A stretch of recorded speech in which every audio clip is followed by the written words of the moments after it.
Let's get right into it. Number 1. Imagine spending a fortune building something, promising it would vanish in 20 years, and then it doesn't. Back in 1887, Parisians were not impressed. Artists and writers were fuming. "A tragic street lamp," one exclaimed. "A giant smokestack," said another. One critic even warned it would crush Notre Dame. The tower was meant to be temporary, just a dazzling centerpiece for the 1889 World's Fair. Stand tall for 20 years, then disappear. The permit even had an expiration date. Enter Gustave Eiffel. While the world saw an eyesore, he saw opportunity. The tower became the tallest antenna in the world. Weather tests, radio experiments, Eiffel turned it into a playground for science. Then came World War I, that incredible height. Genius. The tower intercepted enemy messages and even helped catch the notorious spy Maderi. By the time the permit expired, Eiffel had proved the tower was indispensable. It wasn't going anywhere today. The Eiffel Tower draws more visitors than any paid monument on Earth. And the critics who once despised it, one of them had lunch there every single day. Why? It's the only place in Paris where I don't have to see it. And that's why I go every day. Number 2. Germany was desperate to save coal for the war effort. And in that scramble, they made a decision that sounds almost unbelievable today. They simply changed the time. One shift of the clock, just 60 minutes out. Suddenly, the country was saving fuel. And the idea spread across Europe faster than a modern-day viral trend. When the war finally ended, most nations went back to normal. But this one wartime experiment refused to disappear. It lingered like a house guest who has no intention of leaving. Today, twice a year, millions of us still take part in this odd ritual. We jump forward, we fall back. Yet most people can't even explain why we're doing it. The original purpose was energy savings, but modern studies say the impact is tiny, almost meaningless, about as helpful as unplugging your toaster once a month. And the consequences? They're far worse than most people realize. Heart attacks surge by 24% the week after we spring forward. Car accidents rise. Sleep schedules collapse. Stress shoots up. Productivity crashes. And ironically, the group people assume benefits the most farmers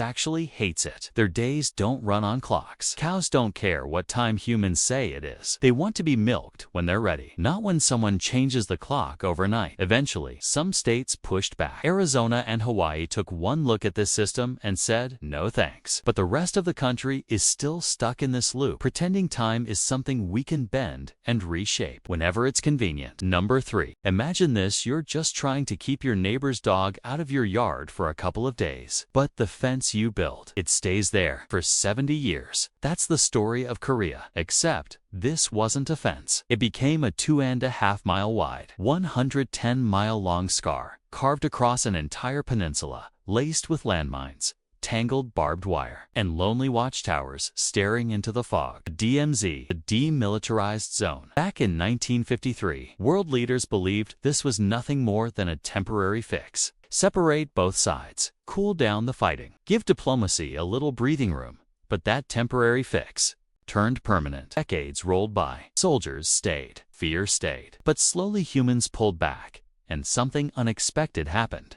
A place engineered for death began turning into one of Earth's most unlikely wildlife sanctuaries. Because when humans stay out, nature moves in. Endangered cranes perform their morning dances beneath silent outposts. Tigers and leopards slip through rusting tank traps like ghosts in the trees. Black bears wander across forgotten minefields as if strolling through a strange, abandoned playground humans left behind. Then came the sound war. South Korea erected massive speakers, blasting K-pop and news broadcasts across the border. North Korea answered with thunderous propaganda praising their leader. Not bullets, not rockets, just sound. It became the world's most dangerous DJ battle. But the tensest moment arrived in 1976 over a tree, a poplar tree blocking a line of sight. 2 American soldiers killed while trimming it. The response: Operation Paul Bunyan, a massive U.S.-South Korean show of force with bombers, fighter jets, elite troops,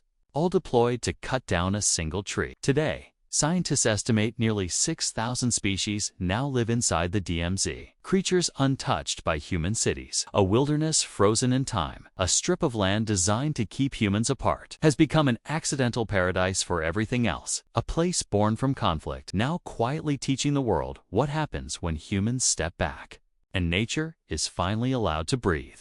That's all for today. I'll be making similar videos in the future. Subscribe to see them.